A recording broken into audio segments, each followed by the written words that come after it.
இந்த மகிழ்ச்சியான தருணத்தில் பேரவை தலைவர் என்கின்ற முறையில் என்னுடைய நல்வாழ்த்துக்களை மாண்புமிகு முதலமைச்சரின் அமைச்சரவைக்கும் அமைச்சருக்கு நான் தெரிவிக்க கடமைப்பட்டிருக்கிறேன். வான்மழை மேகமாய், ஒளிதரும் தீபமாய், தியாகத்தின் திருவிளக்காய், மனிதாபிமானத்தின் மறுவுருவாய், தமிழ்நாட்டின் நம்பிக்கை நட்சத்திரமாய், இந்திய திருநாட்டின் கலங்கரை விளக்கமாக விளங்கிக் கொண்டிருக்கிற தமிழ்நாட்டின் நிரந்தர முதலமைச்சர் மாண்புமிகு புரட்சி தளபதி அவர்களுக்கு முதற்கண் எனது இதயம் கனிந்த பாராட்டுக்களை தெரிவித்துக் கொள்கிறேன். அன்று மக்கள் மன்றத்திலே வென்றார்.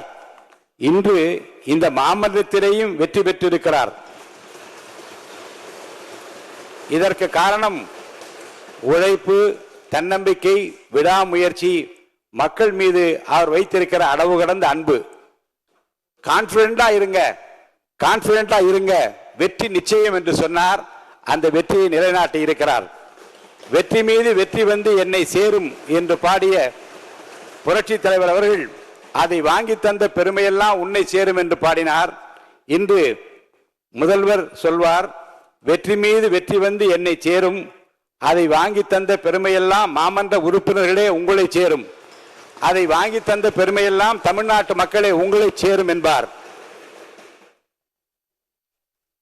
அமைதியாக ஒரு புரட்சியை, ஒரு வெற்றியை நிலைநாட்டி இருக்கிறார்.